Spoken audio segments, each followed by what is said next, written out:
जय हिंद। आज के इस वीडियो के अंदर हम लोग समझने वाले हैं कि किसी भी जहाज़ के अंदर कौन से तेल इस्तेमाल होते हैं, किस प्रकार के तेल होते हैं, ये सभी चीज़ें हम लोग समझेंगे। जो जहाज़ होता है उसका तेल उसके विंग्स के अंदर प्रेजेंट होता है। फ्यूजलाज का जो हिस्सा होता है जिसके अंदर पैसेंजर और को पायलट और बहुत सारा लगेज रखा होता है, वो हिस्सा हो गया फ्यूजलाज का। इस फ्यूजलाज के अंदर जहाज़ का सबसे ज़्यादा वजन होता है, और अगर विंग्स के अंदर हम लोग तेल नहीं भरेंगे तो बाजू में से विंग्स जो है खाली हो जाएंगे, जिससे बीच के अंदर वजन ज़्यादा होने की वजह से जहाज़ बैलेंस नहीं रह पाएगा। तो जहाज़ को बैलेंस करने के लिए भी हम लोग अगर इसके अंदर तेल भर देंगे तो जहाज़ बैलेंस रहेगी। और दूसरी बात, मान लीजिए अगर जहाज़ के अंदर इन केस कुछ आग वगैरह लग गई तो पैसेंजर से दूर रहेगी ये आग और पैसेंजर सेफ रहेंगे। इसीलिए यही कारण थे हम जहाज़ का तेल हमेशा उसके विंग्स के अंदर भरते हैं। छोटे एयरपोर्ट के अंदर जहाज़ के अंदर तेल भरने के लिए एक एविएशन फ्यूल टैंक होता है, एविएशन फ्यूल टैंक। ये एक टैंकर समान गाड़ी होती है जो कि एक जगह से दूसरी जगह जाती है। जिस जहाज़ के अंदर भी तेल भरना होता है उसके पास जाके खड़ी हो जाती है और अपनी पाइप निकाल के तेल भर देती है। पर इसका एक नेगेटिव पॉइंट है, इसके अंदर कम तेल आता है। अगर बड़ा एयरपोर्ट रहेगा तो वहाँ पे जहाँ एप्रन रहेगा, एप्रन वो जगह होती है जहाँ पे कोई भी पैसेंजर चढ़ते या उतरते हैं फ्लाइट से, तो एप्रन के एरिया के अंदर एक ज़मीन के अंदर छेद दिया रहेगा, उसमें से पाइप निकली रहेगी और वहीं से तेल निकलता है। तो एप्रन के पास जो छेद दिया है उसमें से पाइप निकलेगी और वो जाएगी प्रेशर बस के अंदर। प्रेशर बस क्या है? तो एक प्रकार की बस होती है जो प्रेशर क्रिएट करती है। तो जो छेद के अंदर से तेल निकला है वो प्रेशर के माध्यम से एयरप्लेन के अंदर डाल देगी। अब देखिए, जो एयरप्लेन के विंग्स होते हैं ना, विंग्स का निचला हिस्सा जो कि ज़मीन को देख रहा होता है, उस निचले हिस्से से हम प्रेशर मार के तेल को भरते हैं। ठीक, अब देखिए, जो एरोप्लेन का फ्यूल टैंक होता है उसको समझते हैं। 3 प्रकार के फ्यूल टैंक होते हैं, फीड टैंक पहला, दूसरा आउटर टैंक, तीसरा वेंट टैंक। ये एयर ड्रॉप के काम आता है। फीड टैंक क्या है? फीड टैंक किसी भी जहाज़ के तेल कैरी करने के लिए मेन टैंक होता है। सबसे ज़्यादा यूज़ मेन टैंक का ही होता है। आउटर टैंक क्या काम आता है? देखिए, जो फ्लाइट के अंदर का तेल होता है उसको हमको कम टेम्परेचर के ऊपर रखना होता है, क्योंकि अगर टेम्परेचर बढ़ जाएगा तो तेल गर्मी के कारण जल सकता है, उसके अंदर एक्सप्लोजन हो सकता है। तो आउटर टैंक क्या काम करता है कि अगर मेन टैंक के अंदर का फ्यूल ज़्यादा गर्म हो चुका है तो आउटर टैंक के दरवाज़ों को खोल दिया जाए तो फ्यूल थोड़ा फैल जाता है, फ्यूल को फैलने की जगह मिल जाती है। आउटर टैंक के अंदर हम लोग तेल नहीं भरते हैं, आउटर टैंक को खाली रखते हैं। इन केस अगर हमको अपने तेल को फैलाने की ज़रूरत पड़ गई, स्प्रेड करने की ज़रूरत पड़ गई, तो आउटर टैंक हाई टेम्परेचर से लो टेम्परेचर करने में सहायता करता है। वेंट टैंक क्या है?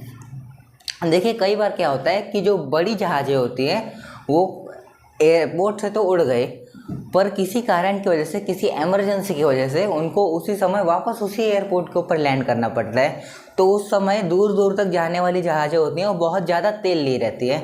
अगर वो बहुत ज़्यादा तेल के साथ नीचे लैंड करेंगी तो उनके जो टायर होते हैं एरोप्लेन के वो फट सकते हैं, कोई धमाका वगैरह हो सकता है। तो इस प्रकार की इमरजेंसी से बचने के लिए हम वेंट टैंक रखते हैं। वेंट टैंक विंग्स के एकदम बाहरी हिस्से में होता है और वहाँ से एयर ड्रॉप होता है। अगर इन केस एयर ड्रॉप करने की ज़रूरत पड़ी तो बाहरी हिस्से से ही एयर ड्रॉप होगा।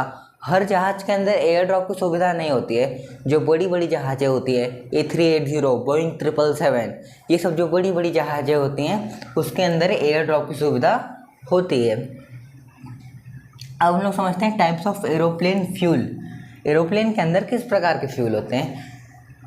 जैसा कि मैंने आपको बताया, जब कोई भी व्यक्ति जहाज़ के अंदर चढ़ेगा या उतरेगा तो उस समय हमारी जहाज़ एप्रन के अंदर खड़ी होगी, और एप्रन से जब रनवे के ऊपर जहाज़ को जाना होगा उस बीच का जो रोड रहेगा उसको हम कहेंगे टैक्सी वे।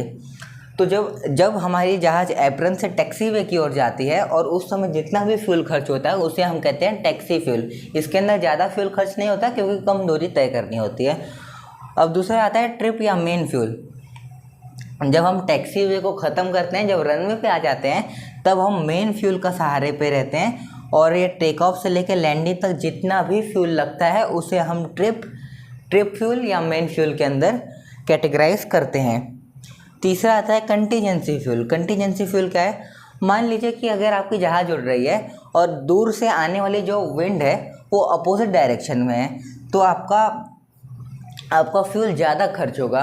तो उस टाइम के लिए आपको एक्स्ट्रा फ्यूल रहना चाहिए ना, नहीं तो ऊपर फ्यूल ख़त्म हो गया तो दिक्कत हो जाएगी। और मान लीजिए वेदर अच्छा नहीं है, बारिश हो रही है, बहुत तेज़ी से हो रही है, तब भी दिक्कत है। और दूसरा स्टॉर्म, मान लीजिए चक्रवात आ गया है, आपकी जहाज़ इधर उधर हो रही है, ऊपर नीचे कर रही है, तब भी ज़्यादा फ्यूल लगेगा।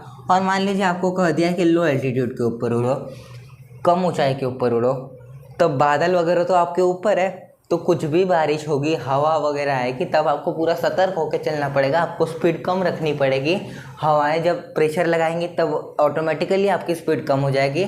आपकी जहाज़ को ज़्यादा प्रेशर लगाना पड़ेगा, तो ऑटोमेटिकली आपका फ्यूल बहुत ज़्यादा लगेगा। हालांकि कंटीजेंसी फ्यूल उतना भी ज़्यादा यूज़ नहीं होता है। ज़्यादातर जो जहाज़ें होती हैं वो ट्रिप या मेन फ्यूल से ही अपना काम चला लेती हैं। चौथा होता है एडिशनल फ्यूल। देखिए इसके अंदर क्या काम आता है, होल्डिंग के लिए। होल्डिंग क्या होता है, मान लीजिए कि कई बार ऐसा होता है कि मुंबई एयरपोर्ट है, या मुंबई एयरपोर्ट है, दिल्ली एयरपोर्ट है, इंदिरा गांधी एयरपोर्ट है जो कि दिल्ली एयरपोर्ट के अंदर आ गया, लाल बहादुर शास्त्री एयरपोर्ट है, अहमदाबाद का एयरपोर्ट है। जितने बड़े बड़े एयरपोर्ट हैं उसके अंदर कई बार रनवे खाली नहीं होता है, तो उस टाइम के ऊपर आपको टैक्सीवे पे होल्डिंग करने के लिए कह देता है। उस टाइम के ऊपर क्या करेंगे, तब तो आपको उतना इंजन बंद भी नहीं करना है, क्योंकि अगर आप इंजन बंद कर दिए तो इंजन चालू करने में बहुत झमेला है।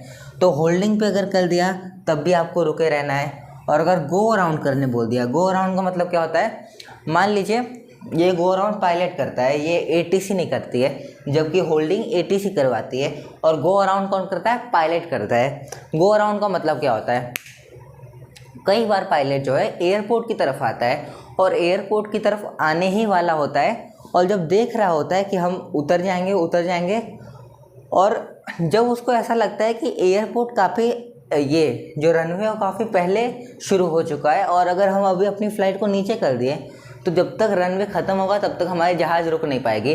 तो उस टाइम पे पायलट क्या करता है, वापस उड़ा के लेके आता है अपनी जहाज़ को और वापस से लैंडिंग कराने की कोशिश करता है। उस स्थिति को हम लोग कहते हैं गो अराउंड। जबकि मिस अप्रोच क्या होता है, मान लीजिए कि कोई जहाज़ का पायलट उतार दिया ज़मीन पे, रनवे के ऊपर उतार दिया, और रनवे पे उतारने के बाद वो देख रहा है कि हमारी स्पीड तो अभी ज़्यादा है, पर स्लो करते करते रनवे ख़त्म हो जाएगा, आगे हम लड़ जाएंगे जाके, तो वापस जो है कि उठा लेता है, टेक ऑफ कर लेता है वापस। उसको बोलते हैं मिस अप्रोच। अगर इन तीनों में से कुछ भी होता है तो उस समय जो फ्यूल होगा वो एडिशनल फ्यूल के अंदर हम यूज़ करेंगे। अल्टरनेट फ्यूल क्या होता है, मान लीजिए कि मुंबई जो एयरपोर्ट है उसके अंदर कुछ काम चल रहा है, या फिर समझ लीजिए कि मुंबई एयरपोर्ट के ऊपर कोई हादसा हो गया है, अभी वहाँ पे कोई भी जहाज़ नहीं उतर सकती है। तो मुंबई एयरपोर्ट वाला क्या बोलेगा कि आप किसी अदर एयरपोर्ट पर चले जाइए, किसी अदर सिटी में जो नियरेस्ट एयरपोर्ट है वहाँ पर चले जाइए। तो मुंबई के अंदर अगर नहीं खाली है तो या तो फ्लाइट का पायलट जाएगा शिरडी एयरपोर्ट के ऊपर जाएगा, या फिर जाएगा पुणे के एयरपोर्ट के ऊपर। यानी कि अदर एयरपोर्ट अगर कह दिया तो उस टाइम पे जो फ्यूल यूज़ होगा वो होगा अल्टरनेट फ्यूल। और मान लीजिए ट्रैफिक है, मुंबई एयरपोर्ट के ऊपर पहले से 2 जहाज लैंड करने के लिए घूम रहे हैं ऊपर, और आप तीसरे चले गए वहाँ पे, तब तो ट्रैफिक लग गई, एक एक करके सब उतारेगा।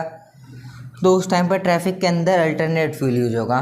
विजिबिलिटी, कुछ आगे का दिख ही नहीं रहा है तो आपको स्लो चलाना पड़ेगा, क्योंकि आगे कुछ नहीं दिख रहा है, तेज़ी से चलाएंगे। मान लीजिए बुर्ज खलीफा जैसी कोई बिल्डिंग खड़ी उड़ा दिया, तब विजिबिलिटी भी अच्छी नहीं रहनी चाहिए, अगर कम रहेगी तो आपको अल्टरनेट फ्यूल यूज़ करना पड़ेगा। मान लीजिए मेंटेनेंस चल रहा है, आप अहमदाबाद एयरपोर्ट के ऊपर उतरना चाहते हैं, पर अहमदाबाद एयरपोर्ट का जो रनवे है वही अभी ठीक नहीं है, उसके अंदर डामरी रास्ता बना रहे हैं अभी, तो उस टाइम के ऊपर मेंटेनेंस हो रहा है, तब अल्टरनेट फ्यूल काम करेगा। और मान लीजिए अब देखते हैं रिजर्व फ्यूल। रिजर्व फ्यूल क्या होता है, रिजर्व फ्यूल सबसे ज़्यादा इमरजेंसी के अंदर यूज़ होता है। इमरजेंसी के अंदर बस 30 मिनट तक का फ्यूल इसके अंदर रहता है। इमरजेंसी के अंदर एकदम चरमरा जाती है जहाज़, बस 30 मिनट का फ्यूल लेकर उड़ रही होती है। जब कंधार हाईजैक हुआ था, IC 814 हाईजैक हुई थी हमारी जहाज़, एयर इंडिया की थी, तब जब वो लाहौर पहुंचने वाली थी ना, तब उसके पास महज 10 मिनट का फ्यूल बचा हुआ था। तब वो इमरजेंसी फ्यूल के अंदर उड़ा रहा था और 30 में से 20 मिनट वो उड़ा चुका था, 10 मिनट का ही सिर्फ फ्यूल बाकी था। तब हमारा पायलट, उसको लगा कि एयरपोर्ट है, नीचे रनवे है और वो पाकिस्तान के किसी रोड के ऊपर उतारने जा रहा था, लाहौर की। उसके बाद वहाँ से देखा कि लोग चल रहे हैं, इधर स्ट्रीट लाइट लगी है, मतलब रनवे की लाइट नहीं है, तब वापस वहाँ से उड़ाया उसने, वापस गो अराउंड किया। और जैसे उसने गो अराउंड किया वैसे ही लाहौर की जो ATC थी उसने परमिशन ग्रांट कर लिया लैंड करने के लिए। उसके बाद उड़ा के वापस लेके गया और लैंड किया अपना जहाज़। उसके बाद तेल भरा के वापस वो लोग सऊदी अरब गए थे शायद। तो चलिए अब हम लोग आगे का भी जो हमारा मुद्दा है उसको समझते हैं। Now we will understand what is block fuel and block time. देखिए, ब्लॉक फ्यूल क्या होता है, जितने भी फ्यूल हमारा जहाज़ उड़ते समय इस्तेमाल करता है उसको हम ब्लॉक फ्यूल की श्रेणी में रखते हैं। वो ब्लॉक फ्यूल कौन से हैं? Taxi fuel, trip fuel, contingency fuel, additional fuel, alternate fuel और रिज़र्व फ्यूल। अब देखते हैं ब्लॉक टाइम क्या होता है। जितना भी समय जहाज़ उड़ता है, जहाँ से जहाज़ अपनी यात्रा शुरू करता है और जहाँ तक ख़त्म करता है, उस समय को हम कहते हैं ब्लॉक टाइम। पुशबैक क्या है? जब जहाज़ एप्रन में खड़ा होता है ना, तब एक लाइन से पैरेलल बहुत सारे जहाज़ खड़े होते हैं और ये होता है टैक्सी वे। तो यहाँ से जहाज़ पीछे अपने इंजन से तो जा सकता है, पर उसके जहाज़ के इंजन के ऊपर बैड इफेक्ट पड़ता है। इसीलिए हम एक गाड़ी रहते हैं जो कि पुशबैक उसके कहते हैं, और पुशबैक इसको ऐसे पीछे ढकेल करके ऐसे सीधा कर देता है। अब जहाज़ अपने इंजन से टैक्सी वे पे जाता है और फिर रनवे पे जाता है। तो जब टैक्सी वे के ऊपर जहाज़ अपना इंजन जलाएगा, अपना तेल जलाएगा, उस टाइम को हम कहेंगे टैक्सी आउट, क्योंकि टैक्सी वे से हम आउट हो रहे हैं। उसके बाद रनवे के ऊपर हम टेक ऑफ करेंगे, वो समय होगा टेक ऑफ का। उसके बाद करेंगे क्लाइंब। देखिए, जहाज़, कमर्शियल जहाज़ नॉर्मली उड़ते हैं लगभग 32,000 फीट की ऊंचाई के ऊपर। ये कई बार अनुमान बढ़ भी जाता है, कई बार 36,000 फीट, 38,000 फीट, मैक्सिमम 39 से 39,500 फीट की ऊंचाई तक कमर्शियल एयरलाइंस उड़ती है। तो जब हमारा जहाज़ रनवे से ऊपर की ओर जाता है, क्योंकि जब हम नीचे ज़मीन पे हैं तब तो हम 0 फीट के ऊपर हैं, तो 0 फीट से 32,000 फीट की ऊंचाई तक जाने का जो समय है उसको हम कहते हैं क्लाइंब। क्लाइंब का हिंदी में अर्थ होता है चढ़ना। जब जहाज़ ऊपर चढ़ेगा उस समय को हम कहते हैं क्लाइंब। ओके, अब 5वां भाग आता है क्रूज़ का। क्रूज़ के अंदर ही जहाज़ अपना सबसे ज़्यादा समय देता है। ये वही समय होता है जब हमारी एयर होस्टेस जो है बाहर निकल के खाना पानी देती है। अब देखिए, ये रनवे है, यहाँ से हमारा जहाज़ फ्लाई किया, और ये होगा क्रूज़ टाइम। इस क्रूज़ टाइम के अंदर हमारी एयर होस्टेस खाना वगैरह देगी, जो सीट बेल्ट का साइन होगा वो हट जाएगा, और जो है कि आपको वॉशरूम यूज़ करने की अनुमति हो जाएगी। क्योंकि जब तक क्लाइंब कर रहे हैं तब तक हमारा जहाज़ स्ट्रेट नहीं है ना, 180 डिग्री के एंगल के ऊपर नहीं उड़ रही है, वो जो है कि ऊंचा हो जाके उड़ रही है ना। तो हमको मतलब 180 से कम की डिग्री के ऊपर उड़ रही है, तो उस समय आपको टॉयलेट वॉशरूम नहीं यूज़ करना है, क्योंकि जब जहाज़ सीधी नहीं है तो आपको वॉशरूम करने में दिक्कत होगी। अगर ऐसे है तो आप तो चिपक जाएंगे पीछे दीवार से, है ना। और 6वां भाग आता है डिसेंट का। जब क्रूज़ का टाइम ख़त्म हो गया, जब एयरपोर्ट के ऊपर जहाज़ उतरने वाली है, तो उसके एयरपोर्ट से 200 किलोमीटर पहले कप्तान साहब अनाउंसमेंट कर देंगे कि everybody please be seated on your respective seat and use the belt को क्या कहते हैं वैसे, वो एक बेल्ट होती है सीट बेल्ट, हाँ, please use your seat belt, we are very soon you are going to take descent. तो ये सब जो है अनाउंसमेंट एयर होस्टेस भी करते हैं और कप्तान भी करते हैं। उसके बाद आएगा होल्डिंग का। होल्डिंग क्या होता है? अब जब जहाज़ हमारी नीचे आ गई है तो ATC बता देगी कि नीचे आने के बाद आपको कितने फीट की ऊंचाई के ऊपर आके रुकना है। अब जो जहाज़ है वो हवा के अंदर रुक नहीं सकती है, मतलब कितने फीट की ऊंचाई के ऊपर आकर के आपको स्टॉप करते हुए उसी हाइट के ऊपर उड़ना है। तो मान लीजिए ATC ने कहा है कि 800 फीट की ऊंचाई के ऊपर उड़ो। जब 800 फीट की ऊंचाई के ऊपर जहाज़ उड़ता है ना, तो नीचे से देखिए पूरा सबको समझ में आता है। मेरे घर के बाहर अच्छा, एक और चीज़ मैं आपको बताना चाहता हूँ। गूगल के ऊपर एक एप्लीकेशन है प्लेन फाइंडर। अगर आपके ऊपर से कोई भी जहाज़ वगैरह जा रही है तो आप उसका लोकेशन वगैरह ट्रैक कर सकते हैं। आप ये समझ सकते हैं उसके माध्यम से कि ये जहाज़ कहाँ से उड़ी है, कहाँ को जाने वाली है और उसकी हाइट कितनी है। मैं एक बार ऐसे ट्रैक कर रहा था, मेरे जस्ट ऊपर से एक फ़्लाइट गई थी और इंडिगो की फ़्लाइट थी, उसको मैं खड़े खड़े देख सकता था, उसको पढ़ सकता था इंडिगो उसके ऊपर लिखा हुआ। वो 750 फीट की ऊंचाई के ऊपर उड़ रही थी फ़्लाइट। ठीक, होल्डिंग क्या होता है? जब 800 फीट के ऊंचाई के ऊपर हमारी जहाज़ आ गई ना, उस टाइम के ऊपर हम जहाज़ को एयरपोर्ट के आजू बाजू बस चक्कर लगवाएंगे। क्या करेंगे कि ये हमारा एयरपोर्ट है, यहाँ से ये हमारी फ़्लाइट आ गई है, तो अब ये एक राउंड यहाँ से कम ऐसे मारेगी और उसके बाद अप्रोच करेगी। अप्रोच का मतलब क्या होता है कि एटीसी ने उसको परमिशन ग्रांट कर लिया लैंड करने के लिए, रनवे के ऊपर लैंड करने के लिए अब जहाज़ रेडी है। तो अप्रोच का मतलब क्या होता है कि रनवे की जो लाइन है उस लाइन के ऊपर आपकी जहाज़ को लेके आना, क्योंकि जब आप राउंडली घूम रहे हैं तो सर्कुलर मोशन में है आपकी फ़्लाइट, तो सर्कुलर मोशन से निकाल करके आपको अपनी फ़्लाइट को रनवे की लाइन के अंदर लेके आना है। तो रनवे की लाइन में लेके आने के बाद माफ़ कीजिएगा, लाइट में थोड़ी दिक्कत है फ़िलहाल। तो जब रनवे की लाइन के अंदर आपकी फ़्लाइट आ गई है तब वो हो जाएगा अप्रोच और उसी के जस्ट बाद होगी लैंडिंग। रनवे से टच हो जाएगा जहाज़ और लैंड करके धीरे धीरे रुकना शुरू होगा। उसके बाद आएगा टैक्सी इन। तो मतलब जिस भी गेट के ऊपर आपको अपनी जहाज़ लगानी है, पायलट को निर्देश दिए जाएंगे एटीसी से, तो टैक्सी इन के अंदर जाके जहाज़ खड़ी हो जाएगी और फिर स्टैटिक डिस्चार्ज लगा करके सारे पैसेंजर फिर बाहर आ जाएंगे। ब्लॉक टाइम के अंदर जितना भी फ्यूल यूज़ होता है उसे हम कहते हैं ब्लॉक फ्यूल। उम्मीद है आप ब्लॉक टाइम और ब्लॉक फ्यूल अच्छे से समझ गए होंगे। और भी कुछ हम एग्जांपल देखते हैं। देखिए, फ्यूल डंपिंग क्या होती है। अभी मैंने आपको बताया था जब बड़ी बड़ी जहाज़ें होती हैं उनमें फ्यूल डंपिंग की सुविधा होती है।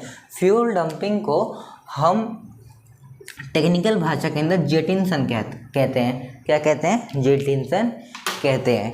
ठीक, देखिए जो जहाज़ होती है ना उसका माइलेज होता है लगभग 12 लीटर प्रति किलोमीटर का, यानी कि 12 लीटर तेल प्रति किलोमीटर जहाज़ पी जाती है। अब देखिए, आपने कई बार देखा होगा कि जो जहाज़ें काफ़ी ऊपर से जा रही होती है वो काफ़ी छोटी दिखती है और उसके पीछे से धुआं दिखता है। ऐसा जहाज़ जा रही है यहाँ पे और पीछे वाइट कलर का धुआं दिख रहा है आपको। वो धुआं क्या है? कुछ लोग कहते हैं कि वो जेट जा रहा होता है, कुछ लोग कहते हैं कि वो रॉकेट जा रहा होता है। रॉकेट जेट कुछ नहीं होता, वो नॉर्मल कमर्शियल फ़्लाइट होती है और उसकी हाइट लगभग 32,000 फीट या 35,000 फीट होती है। उतनी हाइट के ऊपर जब जहाज़ होता है तो वो काफ़ी छोटा दिखता है और धुआं अक्सर वैसे जहाज़ों में से निकलता हुआ दिखता है। तो जो एरोप्लेन होता है उसका जो आउटसाइड का टेम्परेचर होता है वो होता है -40 डिग्री सेल्सियस से लेके -60 डिग्री सेल्सियस, यानी कि अंटार्कटिका फेल कर देगा, इतना ठंडी रहती है बाहर और ये कांस्टेंट रहता है। हर महीने में उसी तरह का टेम्परेचर होता है और इंजन जो एग्जॉस्ट मार रहा है, जो धुआं मार रहा है, वो है 460 डिग्री सेल्सियस का। बहुत गर्म है, बहुत ज़्यादा गर्म है। तो अब क्या होगा, ये बाहर का टेम्परेचर ठंडा और अंदर का टेम्परेचर गर्म निकलेगा तो मिल जाएगी भाप।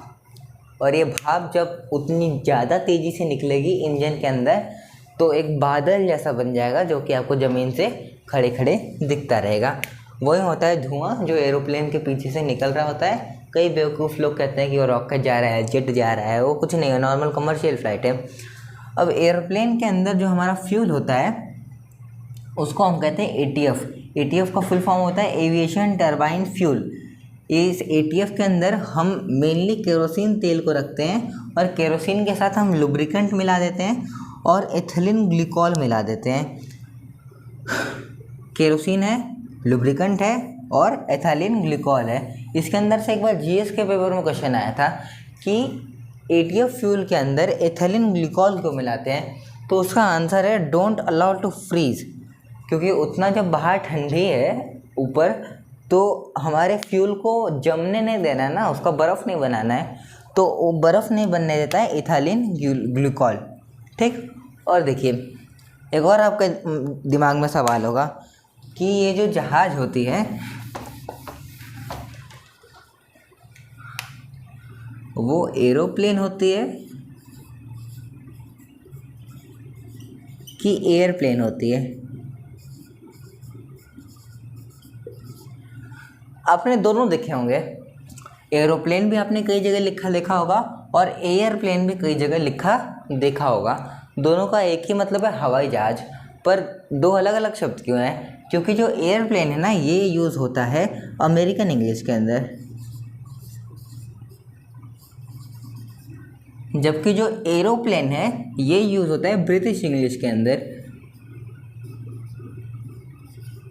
तो फ़र्क बस ये है कि आप ब्रिटिश इंग्लिश बोल रहे हैं या अमेरिकन इंग्लिश बोल रहे हैं, और कई लोग तो इसका मिश्रण भी बोल लेते हैं। तो भले ही आप एरोप्लेन बोले चाहे एयरप्लेन बोले, बात एक ही होती है। इसी के साथ जो हम लोग का फ्यूल का टॉपिक था एरोप्लेन के अंदर, वह ख़त्म होता है। अगली वीडियो के अंदर किसी और इंटरेस्टिंग टॉपिक को समझेंगे। तब तक के लिए जय हिंद।